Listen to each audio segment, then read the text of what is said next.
Queridos, boa noite a todos. Espero que estejam bem quando estiverem assistindo a essa live. Estamos aí nesse pico de pandemia, né? Início de pico de pandemia. Só Deus sabe quando é que será o pico realmente. Mas espero que vocês estejam com saúde. Grandes pessoas próximas a mim já contraíram Covid. Então estou desejando bons fluidos para todo mundo, boas energias. Quem puder, obviamente, fique em casa e vamos nessa, vamos estudar. Como eu tenho conversado muito com meus amigos nas lives que eu tenho feito, não adianta ficar pensando muito no futuro e acaba só gerando angústia, desespero para o presente. Então, viver cada dia, e isso vai deixando a gente talvez mais tranquilo diante de tantas incertezas que estamos vivendo, né? Mas hoje eu não quero falar sobre Covid, quero falar sobre coisa melhor. Para alguns não deve ser melhor brincadeiras, mas vamos falar sobre processo civil, sobre o nosso querido sistema recursal. E lembrando que as lives ficam salvas no perfil da editora Jusporium depois no YouTube, eles estão deixando todas elas lá. E parece-me que mudou também agora a sistemática do próprio Instagram, né? A live agora não fica mais nos stories e vai para o feed. Já fui informado isso por várias pessoas e vamos checar. Hoje vai ser a primeira live que talvez possa ir depois para o feed. Mas o fato hoje nós temos uma outra grande jornada a fazer, que é estudar o sistema recursal. Começar a enfrentar dentro do livro a parte do sistema recursal, que dentro de diálogos é, sem dúvida nenhuma, a parte mais detalhada, é a parte mais extensa, é a parte de processo nos tribunais. E dentro do sistema recursal, dentro do livro, além de trabalhar os recursos em espécie, eu também trabalho os microsistemas de incidente repetitivos e concluo o capítulo 5, que é o que a gente está entrando agora, que a gente entrou na aula passada em precedentes, trabalhando a ação rescisória. Então vamos ter aí mais uma ou duas lives só sobre esse capítulo 5, que é um capítulo muito grande do livro, ok? Todos prontos? Todos prontos? Lembrando que depois, quando termina a live, sempre bom afirmar isso, fica aquela promoção com o cupom Mozaborba 2020, e esse cupom ele faz, não sei se é Mozaborba 2020 ou é Mozar 2020, agora eu estou na dúvida se é Mozaborba 2020 ou Mozar 2020, eu não lembro, mas eu postei lá no feed e aparece lá. Você coloca esse cupom e aí o livro ganha um outro desconto. Ao invés de sair por 179, que é o preço cheio dele, ele fica por 124, 123. Então é uma oportunidade. E a editora, inclusive, ampliou. Mozar 2020. É isso aí. Valeu, pessoal. Mozar 2020. Não é Mozar Borba, não. É Mozar 2020. E tá rolando também agora, até às 8 horas da noite, uma outra promoção da Jusporium, que se você comprar pelo mobile, pelo celular, você ainda consegue, no valor do seu carrinho, ainda abater R$20. Esses cupons não são cumuláveis, certo? Mas é uma outra possibilidade de você conseguir um outro desconto no outro livro, porque o site todo da editora está com essa promoção para comprar pelas compras pelo celular. Mas aí a novidade é que passam 2 horas. Agora, nas lives anteriores, a promoção o cupom só ficava ativo por 1 hora. Mas muita gente reclamava, porque às vezes, quando terminava a live, ficava lento o site da Pódio. Então, eles aumentaram para 2 horas. Então, hoje, quando a gente terminar a live às 8 horas, o cupom fica disponível até às 10 horas. É uma oportunidade para você conseguir um descontinho maior nessa época de quarentena que a gente já está economizando dinheiro. Ok? Quem comprou o livro, acompanha. Quem está com a 6ª edição, se liga para pegar essas mudanças aqui, que foram as atualizações. Lembrando, para quem tem a 6ª e a 7ª e está vendo pela primeira vez a live, o livro cresceu em 150 páginas, basicamente de jurisprudência, fluxograma e alguns temas em que eu revisitei. Ok? Vou fazer aquele mesmo esquema de suspender os comentários e no final eu reabro. Vamos lá? Desativando comentários. Vamos começar. Senhores, sistema recursal. Lembre, recurso nada mais é do que um meio de impugnação de decisões judiciais, assim como a ação rescisória, como mandado de segurança, como a reclamação. Mas, diferentemente da reclamação, da ação rescisória, do mandado de segurança, o recurso É uma impugnação de uma decisão judicial que se desenvolve dentro da mesma relação processual. Então é como se fosse aquela mesma ação que agora você vai se desdobrando com ela, só que em instâncias acima. Você sai do juiz de primeiro grau, vai para o Tribunal de Justiça, sai do TJ, vai para o STJ, sai do STJ, pode bater no STF. Como é que se dão esses recursos? A primeira coisa que eu faço no livro, observe, a primeira coisa que eu faço com o livro, quando eu começo o ponto 5.4, sistema recursal, é explicar o conceito de recurso. Essa parte de teoria geral dos recursos, eu me baseei muito nos comentários ao Código de Processo Civil de professor Barbosa Moreira. É a minha maior referência em sistema recursal, é professor Barbosa Moreira. Então, a parte de teoria geral cita muito o professor Barbosa Moreira. E eu começo com a teoria geral dos recursos. Quando eu começo a teoria geral dos recursos, eu apresento inicialmente ao leitor o famoso rol taxativo do artigo 994, os recursos previstos dentro do CPC. Lembre, você pode ter outros recursos previstos em legislação federal extravagante, juizados especiais, artigo 41 prevê lá o recurso contra a sentença nos juizados, que como não tem nome, é chamado de recurso nominado. Para quem milita em área fiscal, sabe que na Lei de Execução Fiscal, a Lei 6830/80, quando a condenação imposta à Fazenda Pública não ultrapassa 50 OTN, 50 ORTNs, contra esta sentença não cabe apelação, cabe uma espécie de pedido de reconsideração, que no artigo 34 da Lei de Execução Fiscal é chamado de embargos infringentes, que não tem nenhuma relação com aquele embargo infringente que nós tínhamos no CPC de 73, no artigo 530. O que eu quero lhe mostrar é que podem existir recursos fora dentro do CPC, mas dentro do CPC, a regra geral por todos, professor Nelson Nery Júnior, princípio da taxatividade. Para ser recurso, tem que estar previsto como recurso em lei federal. É por isso que, por exemplo, eu não concordo com as teses que colocam, por exemplo, a remessa necessária como recurso. Alguns doutrinadores defendem que a remessa necessária é recurso. Mas, para mim, não. Princípio da taxatividade, resposta bem pragmática, artigo 994, para ser recurso tem que estar como recurso previsto em lei federal. O CPC é uma lei federal e no artigo 994 elenca os recursos. Perceba, para quem não está muito familiarizado ainda com o CPC de 2015, nós não temos mais o agravo retido desapareceu. Os recursos dentro de agravo, agora eles não chamam mais de agravo regimental, agravo legal, recurso de agravo, todos eles são batizados como agravo interno, que é o agravo contra a decisão de relator. E os demais recursos, o agravo em recurso especial, o famoso ARESP, e o agravo em recurso extraordinário, que é o famoso ARE, nas indexações. Outro livro que eu cito muito nessa parte de teoria geral, o livro de professor Nelson Nery Júnior, de Teoria Geral dos Recursos. Bom, depois de apresentar quais seriam os recursos, eu apresento essa tabela dos pronunciamentos judiciais passíveis de recurso. Então, a lógica é, dos pronunciamentos do juiz de primeiro grau, de despacho, não cabe recurso. Ah, professor, já recorri de um despacho. Não, meu amor, você nunca recorreu de um despacho. Você pode ter recorrido de uma decisão impropriamente nominada de despacho. Mas, professor, esse despacho foi omissivo, eu tinha pedido uma tutela antecipada, ele não concedeu, disse que só ia analisar depois de ouvido o réu. Então, esse ato omissivo passa a ser constritivo de direito. Se é constritivo, não é despacho, é decisão. De novo, se é despacho, não cabe recurso. Se é decisão, cabe recurso. Qual é a finalidade da decisão? Se for finalística, tiver conteúdo do 485 ou 487, mas não encerra o processo, é uma sentença. Se é sentença, o recurso cabível é apelação. Em alguns casos, pode caber recurso ordinário, que é a hipótese do artigo 1027, inciso 2, a linha B, vamos ver isso lá na frente, e a possibilidade de opor embargo de declaração contra qualquer ato judicial passível de obscuridade, contradição ou omissão. Mas se é decisão interlocutória, o recurso cabível é agravo de instrumento, nas hipóteses do 1015, lembrando que essas hipóteses do 1015 hoje são abrandadas pela taxatividade mitigada, tema 988 do STJ, vou falar sobre ele lá na frente. A apelação, para as hipóteses em que a decisão interlocutória não comporta agravo de instrumento, você trará o vício dentro da apelação, e embargo de declaração, todas as vezes que qualquer decisão for obscura, contraditória ou omissa. No tribunal, quando se profere uma decisão, essa decisão, se for unipessoal, é agravo interno. Em alguns casos, será embargos de declaração. Quando a decisão unipessoal for do presidente ou do vice-presidente do tribunal, aí cabe agravo interno, pode caber o agravo em recurso especial ou extraordinário, o ARESP ou ARE, e podem caber embargos de declaração. Aqui, observe que tem uma nota de rodapé.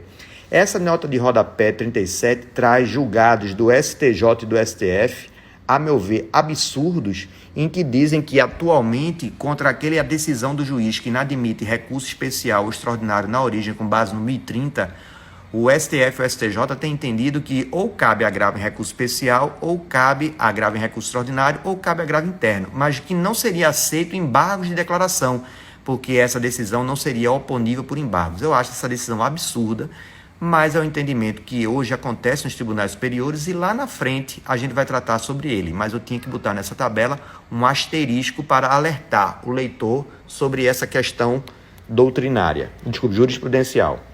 E depois da decisão do pessoal, acórdão. Quando é um acórdão, pode caber recurso ordinário, recurso especial, extraordinário, embargo de divergência ou embargos de declaração. Depois de apresentar essa tabela dos pronunciamentos judiciais passíveis de sofrer recurso, eu entro em juízo de admissibilidade e juízo de mérito recursal. Na sexta edição, eu não desenvolvia muito juízo de mérito, né? E aí, ouvindo uma sugestão do professor Ravi Peixoto, eu desenvolvi a parte de juízo de mérito e hoje a gente tem tanto a parte de juízo de admissibilidade como juízo de mérito desenvolvida dentro da sétima edição. Eu começo explicando que o juízo de admissibilidade ele é dividido em pressupostos intrínsecos e extrínsecos. Desenvolvo cada um desses pressupostos a partir dessa tabela. Então, a partir dessa tabela, eu digo quais são os pressupostos intrínsecos: cabimento, legitimidade para recorrer, interesse em recorrer, inexistência de fato imperativo ou extintivo. Faço uma advertência ao leitor que, quanto ao item 4, há divergência doutrinária. Alguns autores o classificam não como pressuposto intrínseco, mas como pressuposto extrínseco. O professor Daniel Amorim, por exemplo, classifica como pressuposto extrínseco. E os pressupostos extrínsecos são tempestividade, preparo e regularidade formal. Ok? E aí eu começo a desenvolver um por um. O cabimento. Em síntese, aqui numa live, cabimento é você saber qual é o recurso cabível. Para cada decisão, há um recurso cabível. Lembre aqui dos princípios da singularidade, ou unicidade, ou unirrecorribilidade. Então, para cada decisão, só cabe um recurso. Você não pode interpor o recurso errado. Se você interpuser o recurso errado e ele, uma vez interposto, você perde a oportunidade de depois interpor o correto. Alguns autores defendem que se você pedir desistência desse recurso, você poderá ainda interpor o recurso correto. Eu não concordo com essa doutrina. O STJ também tem precedentes dizendo que não é possível isso. Singularidade, para cada decisão só cabe um recurso. Há uma exceção a essa singularidade, que seria a possibilidade de, contra o mesmo acórdão, você oferecer recurso especial extraordinário. Você pode, se você defender a tese do professor Nelson Nery Júnior, também dizer que tem outras exceções, como, por exemplo, contra a mesma decisão, você pode opor embargos de declaração e oferecer o recurso próprio contra aquela decisão.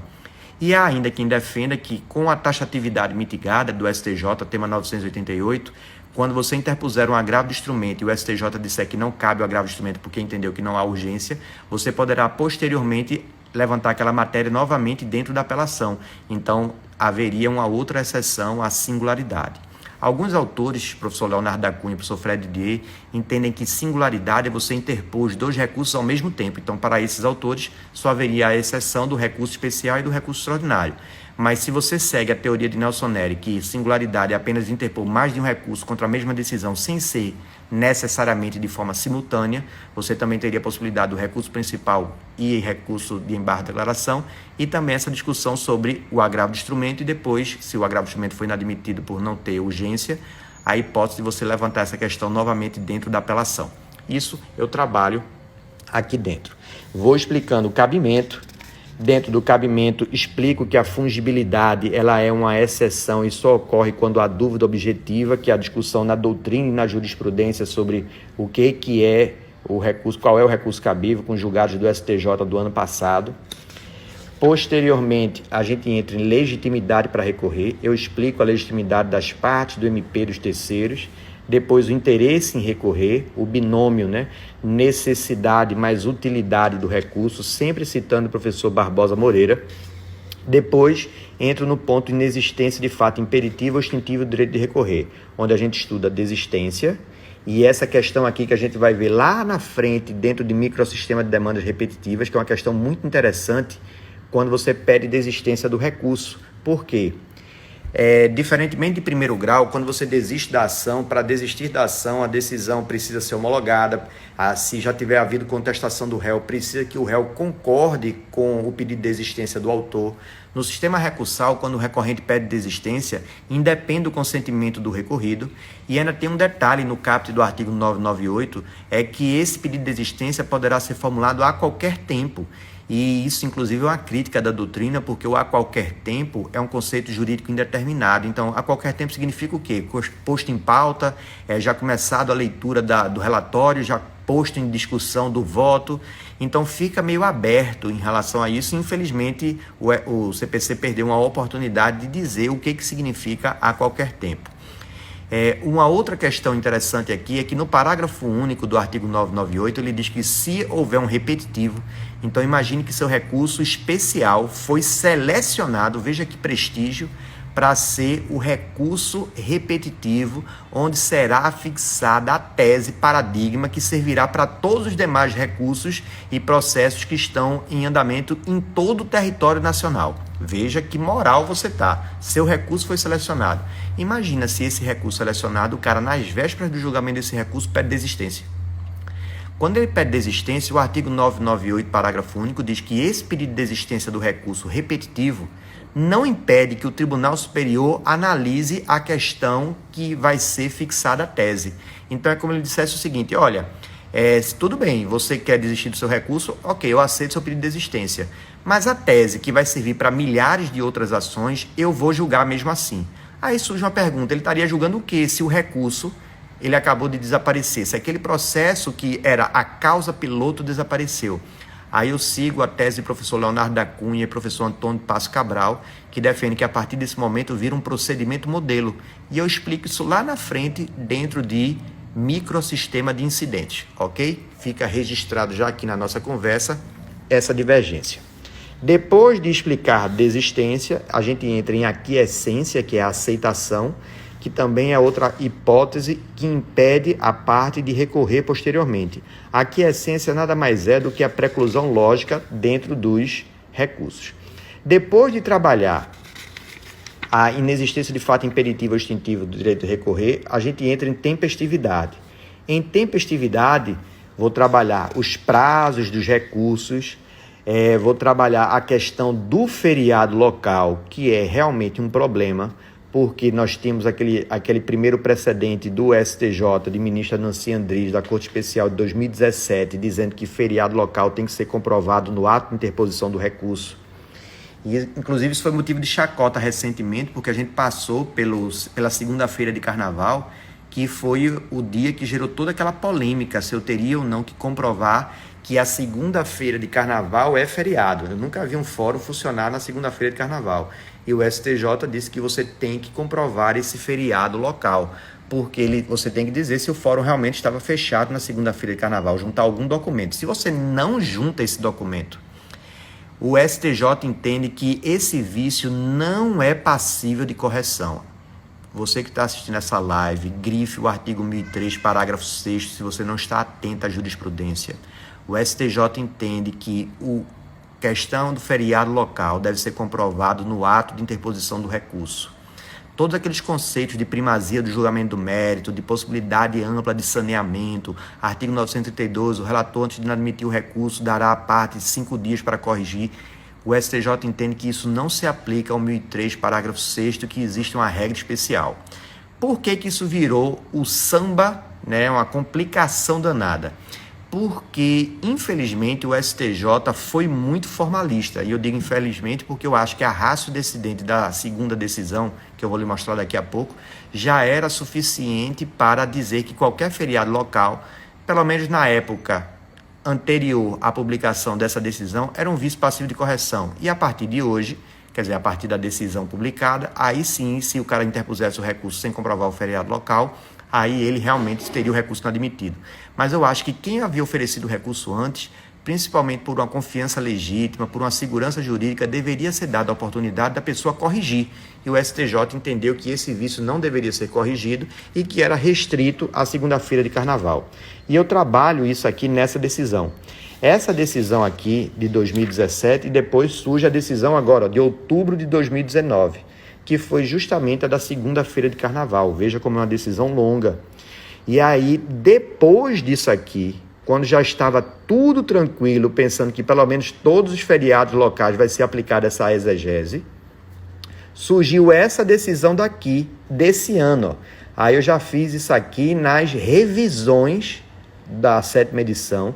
Então eu ainda consegui pegar, antes de ser publicado o livro, na revisão, essa decisão do STJ que voltou a aplicar o precedente apenas para a segunda-feira de carnaval. Ou seja, se antes de novembro de 2019, né, que foi quando foi publicada a decisão, você interpôs um recurso, por exemplo, com base no feriado de Corpus Christi e não comprovou, dançou, meu amor. Você não vai poder corrigir esse vício, porque a possibilidade de correção para quem não comprovou no ato de interposição, de acordo com a Corte Especial, na questão de ordem de 3 de março de 2020, ficou restrita à segunda-feira de carnaval. Achei uma péssima decisão, mas o STJ foi legalista, né? E aí interpretou o precedente de forma... Digamos assim, o STJ foi técnico, mas eu acho que a técnica dele não foi bem-vinda nesse momento. Com boa interpretação, dava para ter se ampliado. Bom, continuando, observe esses julgados, anote essa questão de ordem daqui, ó, dê print aqui da tela, quem puder, nesse julgamento aqui. Esse julgamento aqui abrange apenas a segunda-feira de carnaval, ó, tá aqui, ó, abrange apenas a segunda-feira de carnaval. Bom, continuo dentro de tempestividade e fiz até essa tabelinha para facilitar a vida de quem está mexendo, ó. Pode dar um print aí, isso aqui não tem na 6ª edição, porque esses julgados foram posteriores à publicação da 6ª edição, então isso aqui não tem na 6ª edição. Fique atento a isso aqui, ó, quando você vai poder ou não corrigir os recursos. Depois de fazer isso, preparo. Preparo, para quem não lembra, é o pagamento das custas e porte de remessa para você poder interpor o recurso. Muita gente tem dúvida prática em preparo. O que eu fiz desde a 6ª edição? Eu fiz essa tabelona, olha, simulando caso a caso. Eu digo assim, meu irmão, se você não entender essa tabela, o problema é sério. Então, essa tabela aqui, ela mostra as várias hipóteses. Por exemplo, primeira hipótese, você efetuou o pagamento. Aí o valor recolhido está correto, recorrente comprova o pagamento, então está tudo em ordem. Pressuposto do preparo está ok. Mas imagine aqui, parte efetua o pagamento, o valor recolhido está correto. O recorrente não comprova o pagamento, veja, ele recolheu, mas não comprovou. Aí ele vai ter que pagar os valores. Aí eu uso um exemplo a partir de R$500. Então eu digo, ó, se você já havia pagado R$500, então você só vai pagar mais 500 para que totalize 1.000. Se você não havia pagado nada, aí eu vou gerando todas as hipóteses. Ó. Se você não havia pagado nada, o recorrente não pagou nada. Então aí ele vai pagar R$1.000. Então eu monto uma tabela para você não se perder em relação ao preparo. Acho que essa tabela ficou bem didática. Explico depois, dentro de preparo, as hipóteses de isenção, né? E nessas hipóteses de isenção e de porte de remessa de retorno dos autos, quem são os beneficiados, e saio de preparo e entro em regularidade formal. Na verdade, regularidade formal é você saber que cada um dos recursos tem a sua peculiaridade, cada um dos seus recursos tem um requisito. Por exemplo, você sabe que recurso especial e recursos extraordinários são recursos que exigem um pré-questionamento. Então, pré-questionamento é uma coisa específica de especial de extraordinário. Você sabe que o agravo de instrumento, quando ele é em autos físicos, você tem que instruir o agravo com as peças obrigatórias. Está lá no artigo 1017, inciso 1, cópia da petição inicial, da contestação, da petição que gerou a decisão, da própria decisão. Então, cada recurso tem o seu requisito formal. Você tem que obedecer esse requisito formal. Se você não obedece esse requisito formal, o seu recurso vai ser inadmitido por falta de regularidade. Além disso, eu aponto outros vícios comuns, como, por exemplo, a reprodução ipsilíteris da petição inicial da contestação dentro de uma apelação de um agravo. Isso, na maioria das vezes, gera inadmissão do recurso, porque você deixa de trazer no recurso os motivos da decisão que geram o seu inconformismo. Então, quando você oferece um recurso, você tem que impugnar analiticamente os fundamentos da decisão que você considera incorreto. Se você se limita a reproduzir textos ou pedaços da petição inicial da contestação sem correlacionar com a decisão recorrida, falta regularidade formal e há uma grande chance de seu recurso ser inadmitido. Continuando aqui, depois de regularidade formal, eu apertei no botão aqui só para ver se está funcionando tudo em ordem. Espera aí, deixa eu voltar para mim.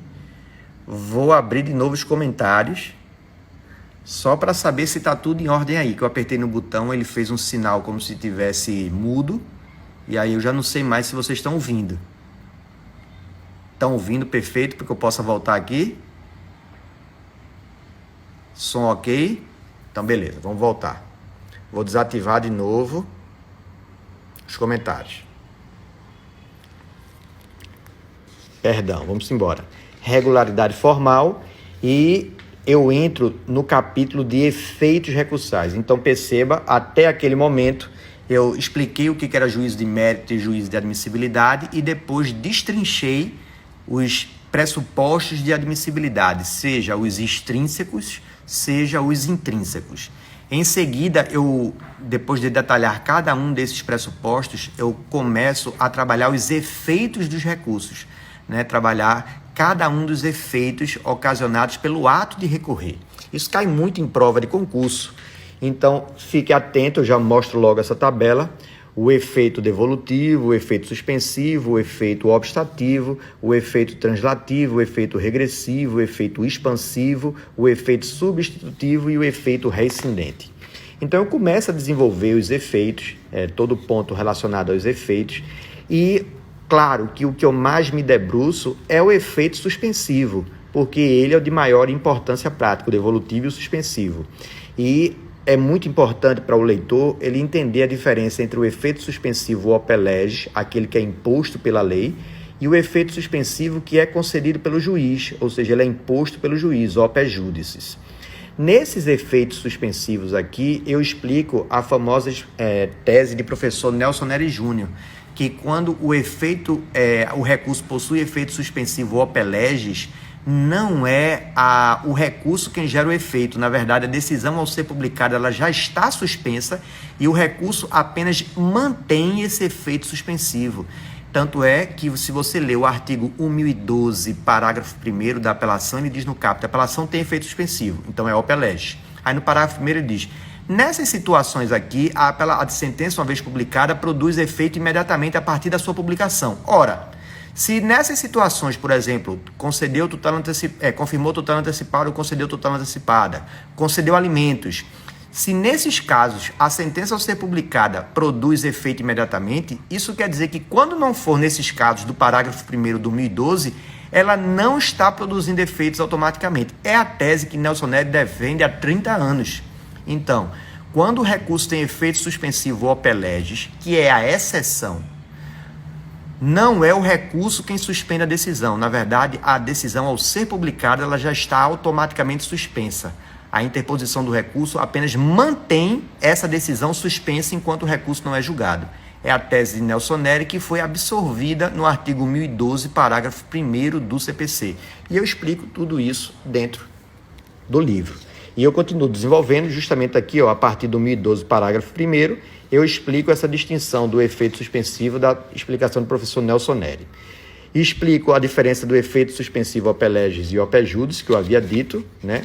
Aí eu crio essa tabelinha para facilitar a memorização, explico as hipóteses da apelação em que ela é opé iudicis e vou apresentando a situação geral, ou seja, o normal é que o recurso não tem efeito suspensivo, artigo 995, parágrafo único. O único recurso que tem efeito suspensivo genérico e automático é a apelação, o opé legis, é no 1012. E a hipótese do recurso especial e do recurso extraordinário contra a decisão que julga o incidente de resolução de demanda repetitiva, o IRDR, por expressa previsão no artigo 987, parágrafo 1º. Lá na frente eu também explico isso aqui. Desenvolvo o efeito suspensivo e depois de desenvolver o efeito suspensivo, entro nos recursos que admitem sustentação oral. Perceba tudo isso dentro de teoria geral dos recursos. Depois de explicar os recursos que admitem sustentação oral, eu apresento aos alunos recursos em espécie com essa tabela para você revisar a teoria geral, quanto aos prazos, quanto à existência ou não de preparo e quanto a ter ou não o efeito suspensivo opé legis ou opé judicis. É uma tabela de apresentação dos recursos em espécie. A partir de então, começaria a trabalhar cada um dos recursos em espécie. O primeiro deles, claro, é a apelação, é o recurso mais amplo, é o recurso que dá a maior devolutividade. E eu explico a sistemática da apelação contra a sentença, explica ao leitor a hipótese da apelação de você também não só impugnar a sentença, mas também as decisões interlocutórias que não comportam agravo de instrumento. Foi a opção do legislador de dar maior prestígio e poder às decisões proferidas pelo juiz de primeiro grau. E começa a desenvolver tudo sobre a apelação. E digo que a apelação vai ser interposta no juiz de primeiro grau, se ela foi inadmitida pelo juiz de primeiro grau, isso é um erro de procedimento que caberá à reclamação. Vou desenvolvendo tudo da apelação até chegar a um fluxograma. Sistema recursal, cada um dos recursos vai ter lá o seu fluxograma. Então, imagine, sentença contra sentença, apelação. Mas lembre que a apelação também ataca as decisões interlocutórias que não são agraváveis. Se é agravável, você tem que agravar de imediato sob pena de preclusão. Mas se não é agravável, você vai atacar ou na apelação ou nas contrarrazões de apelação. Ou na apelação ou nas contrarrazões de apelação. Lembrando, prazo para apelar, 15 dias, prazo para contrarrazoar, 15 dias. A partir daqui, eu já também começo a advertir o leitor que nesse prazo de contrarrazões é possível também ocorrer apelação adesiva. Eu vou explicar recurso adesivo logo em seguida. E depois mostro o procedimento de interposta apelação, colhidas as contrarrazões. Pode ser ouvido novamente o apelante, caso nessas contrarrazões surja alguma preliminar, está no artigo 1009, parágrafo 2º, e depois desse procedimento feito, remessa do processo para o tribunal, e aí no tribunal passa por distribuição, cai na mão do relator para que ele proceda ao juízo de admissibilidade. Lembre, o juízo de admissibilidade na apelação, ele não é feito mais perante o juiz de primeiro grau, ele é feito diretamente no tribunal. Se por algum motivo o juiz de primeiro grau inadmitir o seu apelo, usurpação de competência, cabe reclamação. Depois de explicado o procedimento em primeiro grau, aí eu começo a explicar o que o relator vai ter que fazer. E aqui é interessante porque o aluno tem que já começar a ter uma visão de o que vai acontecer no tribunal. Então, por exemplo, chegou lá no tribunal, o que o relator faz? Então, eu vou explicar que o relator pode inadmitir o seu recurso, pode negar provimento, pode dar provimento, as situações em que ele pode agir como um porta-voz do órgão colegiado que ele faz parte. E claro que mais na frente eu faço o fluxograma para mostrar tudo isso que eu vou a partir de agora mostrar a vocês. Depois de explicar as hipóteses de negar provimento, eu explico as hipóteses de dar provimento, vou sempre através de diálogos desenvolvendo o raciocínio para que o aluno não memorize e sim compreenda. E aqui trago um julgado do STJ explicando as funções do relator e o motivo da retirada do revisor dos recursos em geral. E aí, lembra daquele fluxograma da página, de algumas páginas atrás da apelação? Pronto, ele continua aqui, ó. Após o procedimento em primeiro grau, cheguei no tribunal. Aí eu refaço aquele finalzinho do último fluxograma, onde eu mostro a distribuição, chega para o juiz de admissibilidade, se ocorrer inadmissão, agravo interno. Se ocorrer admissão, pode ser negado ou dado provimento. Nos dois casos, também cabe agravo interno. Lembrando que se houver interposição de agravo interno, nós temos intimação do agravado para contrarrazoar e depois das contrarrazões o procedimento segue para que chegue na sessão de julgamento. Então eu posso vir para essa sessão de julgamento, seja porque não comportou julgamento unipessoal e aí ele vem para cá, ó. E nessa sessão de julgamento vai ser proferido o acórdão, que é a decisão que julga a apelação. Só que nessa sessão de julgamento pode acontecer a suspensão para a ampliação do órgão colegiado e a aplicação da famosa técnica do artigo 942. Antes de explicar a técnica do 942, eu explico quando é que o tribunal vai aplicar a teoria da causa madura, o famoso artigo 1013, que era o artigo 515 do CPC de 73, e aí eu vou explicando toda a teoria da causa madura, explicando o porquê do legislador ter ampliado as hipóteses de teoria da causa madura, mostrando ao leitor qual é a perspectiva do CPC em relação a eventuais saneamentos necessários. Isso é muito importante. Quem milita no dia a dia sabe que quando você apela, na maioria das vezes, quando você apela, você alega o quê? Cesseamento de defesa, cesseamento de defesa. E então, por exemplo, na apelação você tem uma preliminar lá dizendo, olha, eu precisava de uma perícia e essa perícia foi negada pelo juiz de primeiro grau, eu não pude interpor agravo de instrumento, estou aqui agora, tribunal. O que eu faço? Aí o relator olha seu recurso, olha a apelação e diz, pô, era realmente importante fazer essa perícia. Qual é a dinâmica tradicional? O relator anula a sentença, restitui o processo para o juiz de primeiro grau, para que o juiz de primeiro grau faça a perícia e depois profira um novo julgamento, profira uma nova sentença, que caberá uma nova apelação, que vai para o mesmo tribunal, que vai para a mesma Câmara, que vai para o mesmo relator. Era perda de tempo. O artigo 938 diz o seguinte, olha, relator, tu mesmo faz a perícia.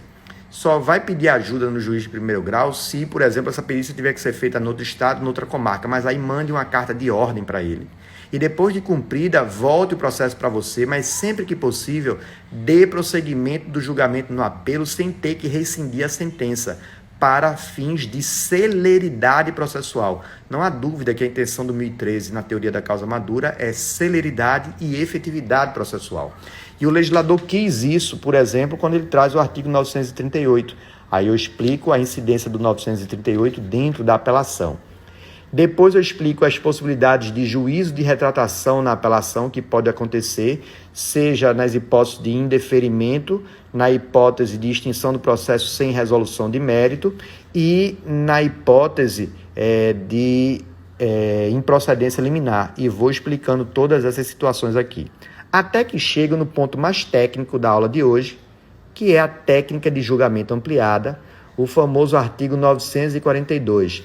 Lembra aqui nesse fluxograma da apelação que se houver divergência quanto ao resultado, haverá suspensão para ampliação do órgão colegiado e uma nova sessão de julgamento agora com o órgão ampliado? É esse tema aqui, ó. Técnica de julgamento ampliado na apelação no caso de divergência, julgamento estendido. Aí eu começo a explicar toda essa parte aqui do julgamento ampliado, o artigo 942. E veja como é longo essa parte, porque é realmente uma técnica nova e que eu mesmo sempre faço minha meia-culpa. Eu, quando li pela primeira vez o 942, eu acabei absorvendo uma expressão usada muito pelo professor Fred Dier e professor Rodrigo Mazei. Eu chamava de embargos infringentes cover. E foi o maior equívoco que eu cometi, foi isso, porque depois eu olhando, eu vi que, na verdade, a técnica de julgamento era uma boa solução. E hoje eu saí daquele cara que não gostava da técnica para um entusiasta da técnica, porque vi que muitas vezes é justamente nessa sessão ampliada que o debate efetivamente ocorre. Ou seja, a maturação do precedente acontece justamente quando se amplia. Novos desembargadores vêm e normalmente se tem visto que o debate ocorre nesse momento. Então eu deixei de ser um crítico ferrenho do 942 e passei, em alguns casos, até a estimulá-lo e, sempre que possível, ampliar o seu uso. E nessa hipótese 942, há alguns equívocos que são feitos. Eu tive a oportunidade de trabalhar como amicus curiae no TJPE, numa discussão sobre a incidência e amplitude 942, e muito daquilo que foi narrado no parecer da OAB, que eu subscrevi também, está aqui, ó. Não, claro, com base no meu parecer, não é isso que eu estou dizendo, mas aquelas ideias foram absorvidas pelo julgamento do Superior Tribunal de Justiça. Então, essa decisão aqui do STJ, ó, essa decisão aqui desse recurso especial, ele é paradigmático para a interpretação do 942.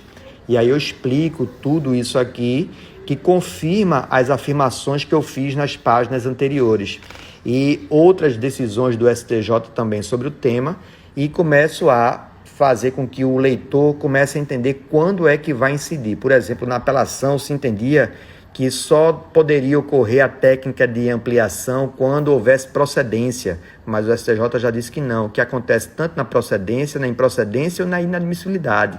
Então não me interessa se a apelação foi de mérito ou sem mérito, o fato é, houve divergência no resultado? Houve, tem que ampliar. O 942, parágrafo 3º, também permite o uso da técnica de julgamento ampliado para o agravo de instrumento e ação rescisória. Mas aqui na ação rescisória nós temos uma diferença. Aqui a gente não amplia o órgão. Aqui, na verdade, na ação rescisória a gente desloca a competência. Eu volto a falar disso dentro de ação rescisória. Mas você que está lendo aqui e vendo essa live, veja.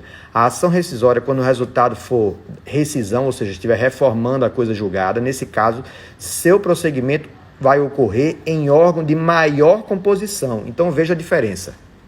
Isso cai muito em prova de concurso, viu? Cai muito em prova de concurso. Veja a diferença. Se você está lá no Tribunal de Justiça, no Tribunal Regional Federal, imagine que a Câmara, a turma tem 3 desembargadores. Está julgando uma apelação. Como é que eu faço? Amplio esse órgão colegiado. Então eu convoco desembargadores de outra turma, eu convoco desembargadores de outra Câmara, formo um número, por exemplo, de 5, que é o suficiente para reverter o julgamento, e julgo na Câmara. Então, estava na terceira Câmara quando ocorreu a divergência do resultado. Convoca mais 2, aumenta para 5, e a terceira Câmara, agora com 5, analisa tudo. Era um outro tema, qual é o grau de devolutividade. E aí eu cito o professor Leonardo da Cunha, não há devolutividade. Na verdade, você no negócio reavalia tudo. Foi um ponto que houve muita divergência nos tribunais regionais federais, mas o STJ já deu 3 precedentes confirmando que se analisa tudo, não apenas o ponto divergente. Bom, quando você vai fazer essa técnica ampliada, você está ampliando a turma, ampliando a Câmara. Então, na terceira turma, amplia. Na terceira Câmara, amplia. Na ação rescisória é diferente. Na ação rescisória, imagine que ela estava na primeira sessão. E agora eu vou ter que... Aí houve divergência no resultado. Eu não amplio a primeira sessão. Eu transfiro a ação rescisória para um órgão dentro do tribunal de maior composição. Então, se estava na sessão, por exemplo, vai para a Corte Especial. Se estava na sessão, vai para o pleno. Ok? Então, perceba, na apelação e no agravo de instrumento, eu amplio o órgão. Na ação rescisória, eu desloco a competência. Por isso, foi uma pergunta da prova de juiz federal, por isso que quando a ação rescisória já está sendo julgada pelo órgão de composição máxima do tribunal, não pode incidir a técnica do 948. Então imagine que a ação rescisória já estava originariamente sendo julgada pela Corte Especial do STJ, o órgão de maior composição do STJ. Houve divergência no resultado. Paciência, não tem como ampliar, porque não tem um órgão maior dentro do tribunal para que eu possa deslocar a competência. Foi isso que foi perguntado na prova de juiz federal, ok? Fique atento em relação a isso. Continuando. Aí explico isso, faço essa advertência na ação rescisória e no agravo de instrumento e depois apresento uma tabelona explicando essa técnica, onde ela vai incidir ou não. Na apelação, na ação rescisória, no agravo, mostro que não cabe na remessa necessária, que não cabe no IRDR nem no IAC. Então, a tabela para ajudar a fixação do conteúdo. Em seguida, entra em recurso adesivo. Recurso adesivo, eu vou explicar quando é que cabe o recurso adesivo. Desenvolvo a parte de recurso adesivo, sempre através de diálogos, né? Aponto decisões do Superior Tribunal de Justiça sobre recurso adesivo. Observe toda a parte de recurso adesivo.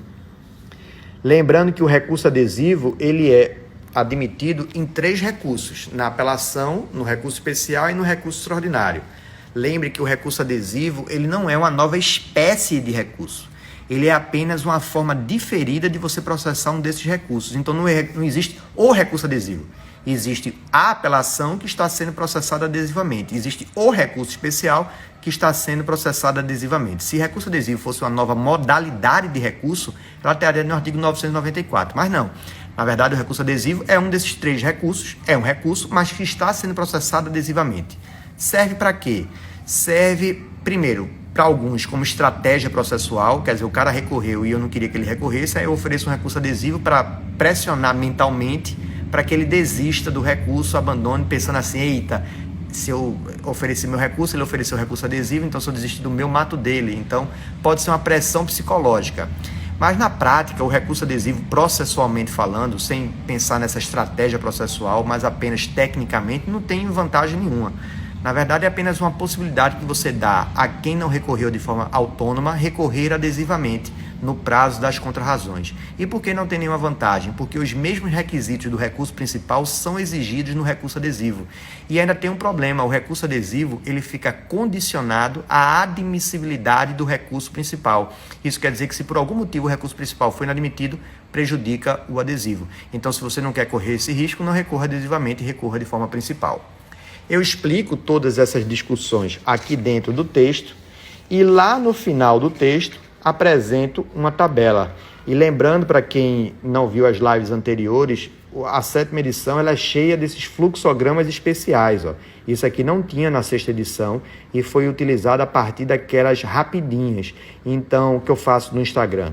Então, observe, por exemplo, você sabe que, de acordo com o artigo 997, parágrafo 2º, inciso 2 do CPC, apenas 3 recursos admitem processamento adesivo. Aí o cara que lê isso já pensa, quais são? Aí está aqui, ó, apelação especial extraordinária. Aí eu vou. Lembre-se de que, tendo havido sucumbência recíproca, é uma exigência, a parte que não recorreu na forma autônoma poderá, quando intimado para contrarrazoar o recurso, interpor seu recurso adesivo. Aqui é importante você lembrar de que o recurso adesivo possui, salvo disposição em contrário, as mesmas regras. Vez por outro pega alguém, eita, mas são as mesmas exigências do recurso principal, professor? As mesmas. Está aqui nesse texto de revisão. Daí você pergunta, existe alguma vantagem de recorrer adesivamente? Aí eu sempre digo, penso que não. Tem a questão da estratégia mental, mas processualmente, tecnicamente falando, não tem. Pelo contrário, recorrer adesivamente possui um grande risco. E aí eu vou explicar. O recurso adesivo não será conhecido se houver desistência do recurso principal. Em outras palavras, se o recorrente principal quiser desistir do recurso, esse ato prejudicará o seu recurso adesivo. Então eu vou explicando. Aí eu digo que tem a regra, tem uma atenção que é o recurso fica prejudicado se ele for inadmitido. Porque se for improcedente, isso não prejudica o recurso adesivo. Então isso é uma advertência final, que é uma pegadinha de prova de concurso. E todas as vezes no fluxograma, no final, eu faço esse sintetizando, que é a síntese mesmo para você guardar do mais importante do que você leu nas páginas anteriores. Em seguida, já vou para agravo de instrumento, mas como o horário já diz, já não entraremos em agravo de instrumento hoje. Nossa live hoje foi para falar de teoria geral dos recursos e foi para falar do recurso de apelação da técnica de julgamento ampliado e dos recursos adesivos. Lembrando que a partir de agora a live provavelmente não ficará por 24 horas disponíveis nos meus stories. Ela parece que está indo agora para o IGTV, eu não sei, então eu espero que vocês tenham visto a live e tenham a oportunidade de tirar as dúvidas nesse momento agora que ela vai estar aqui ainda, não sei, veja, eu não sei se ela vai ficar depois no IGTV, espero que fique, vai ser uma mudança aí da dinâmica do Instagram que a gente vai testar quando eu encerrar essa live. Mas a partir de agora, lembrando, o cupom fica disponível Mozart 2020, MOZART 2020, e aí você pode comprar a 7ª edição do livro, que está com 1.280 páginas, cresceu 150 páginas em relação à edição anterior. Jaqueline, tem um vídeo dentro do próprio perfil da Juspod, onde eu explico exatamente o que mudou, mas foram essas 150 páginas que cresceram entre fluxogramas, muita jurisprudência mesmo. Deixa eu ver se eu consigo responder ainda aqui alguma pergunta. Se eventualmente a parte perde o prazo para recorrer, poderá no prazo das contrarrazões interpor o recurso de forma adesiva? Sim. Veja, se a outra parte tiver recorrido, lembrando, houve sucumbência recíproca, você perdeu o prazo. Aí o recurso adesivo, se for uma apelação especial extraordinária, pode ser sua salvação. Agora depende que a parte contrária tenha recorrido. Se ela tiver recorrido, aí você oferece nas contrarrazões. Mas lembrando, oferecendo o recurso adesivo, você está condicionado à admissibilidade do recurso principal. Tem uma decisão do STJ, que inclusive foi perguntada na prova de procurador do município de Manaus, que houve um pedido de desistência do adesivo em que não houve prejuízo. Houve pedido de desistência do principal, mas não houve prejuízo do adesivo. Isso aqui foi uma safadeza do SESP ter cobrado isso em prova. Mas saiba, eu trago essa decisão no meu livro, essa decisão aqui, ó, depois quem tiver interesse, essa decisão aqui, ó, do recurso especial 1.285.405. Nessa ponto aqui havia sido dada uma tutela antecipada já no recurso adesivo e o STJ entendeu que a desistência do recorrente principal violava a boa-fé processual objetiva e, a meu ver, viola um direito subjetivo de quem recorre, né, que é poder desistir do recurso. É uma decisão bem polêmica, mas que foi cobrada nessa prova de procurador do município de Manaus. Então, eu fiz questão de juntá-la dentro do livro, ok? Deixa eu ver outra pergunta aqui, se eu consigo responder. Professor, o que fazer quando o juiz intima para as custas finais após sentença que indeferiu a inicial por falta de pagamento das custas? Veja, a necessidade de recolhimento das custas, né? Se não foi concedido o benefício da justiça gratuita, o fato é que você pagou por um pronunciamento judicial. Não sei se eu entendi bem a pergunta, você pode depois me mandar inbox, mas o recolhimento das custas é uma obrigação. Inclusive, quando o processo é extinto sem resolução de mérito, observe lá o final, acho que é o 485, parágrafo 2º, ele exige que para que seja reproposta a ação, sejam recolhidas as custas do processo anterior, custas e honorários, não me lembro exatamente, é o 485, parágrafo 2º, depois dá uma olhadinha lá, Carol. Essa aula foi no modelo das primeiras. Sim, foi exatamente no mesmo modelo, não tem diferença nenhuma. Essas lives, inclusive, estão gravadas no YouTube da editora Juspódio. Então, estudante top, pode dar uma olhadinha depois nas lives anteriores. Professor, é cabível reclamação em decisão de juiz de singular no juizado que indefere complementação de custas do recurso nominado? Veja, juizado é aquele micromundo, né? Lembre aí, eu acho que é a súmula 376 do STJ, dizendo que nos juizados, quando não cabe o agravo de instrumento, você pode se valer do mandado de segurança. Então aí tem que entender se dentro do colégio recursal que você pretende usar a reclamação, primeiro se está sendo admitido, em alguns juizados se admite o agravo, para juizados federais se admite o uso de agravo, juizados estaduais não se admite o uso do agravo de instrumento, mas aí você poderia ver a questão do mandado de segurança. Quanto à reclamação, cuidado, porque temos uma questão de premissa, né? As reclamações elas são admissíveis em tribunais, então se discute muito se colégio recursal tem natureza de tribunal, então é possível que no colégio recursal que você esteja não seja aceita a reclamação. Esse diálogo serve tanto para a prática da advocacia quanto para concursos. Olha, é uma coisa que eu sempre digo, George. Eu escrevi esse livro para advogados, juízes, promotores que queriam ter uma visão prática e dinâmica. E ele acabou caindo no gosto de concurseiro. Fiquei felicíssimo, né? Porque mostra o quanto a obra apesar de ter uma linguagem simples, ela é detalhada e cobre o que é cobrado em provas de concurso. Muita gente compra o livro estudando para provas de magistratura, provas de procuradorias. Então é um livro muito comumente utilizado nesse nicho. Mas eu acho que é um livro muito dinâmico, então ele explica talvez mais para a prática, para você entender o raciocínio processual, inclusive. E eu não teria dúvida nenhuma em indicá-lo para você. Eu sei que é suspeito o próprio autor falar isso, mas eu não teria dúvida nenhuma. Como era a questão da prova oral da magistratura sobre técnica de julgamento ampliado? Não sei, não sei, Dedé. Quando eu falei que eu participei como um amicus curiae de um incidente de assunção do TJPE, mas eu não sei se isso foi cobrado numa prova oral, aí eu realmente não lembro. Onde comprar o livro, qual o valor? Esse livro, Tereza, ele vai ficar disponível no site da própria editora. É a forma mais segura, até porque as livrarias estão fechadas. Agora você compra ele com super desconto usando o cupom Mozart20, Mozart 2020, Mozart 2020, certo? Mandando um abraço para o pessoal do Rio de Janeiro. Obrigado, Julian. Você que é um monstro do português e estou ansioso por novidades, viu? Vamos ter novidades vindas aí de Porto Alegre. Olha aí uma pessoa dizendo que para a advocacia ajuda muito. Veja uma coisa, assim, eu vou às vezes aos tribunais e eu vejo os assessores, o meu livrinho lá sempre na baia onde eles estão trabalhando, então eu tenho muito orgulho do que se tornou o diálogo.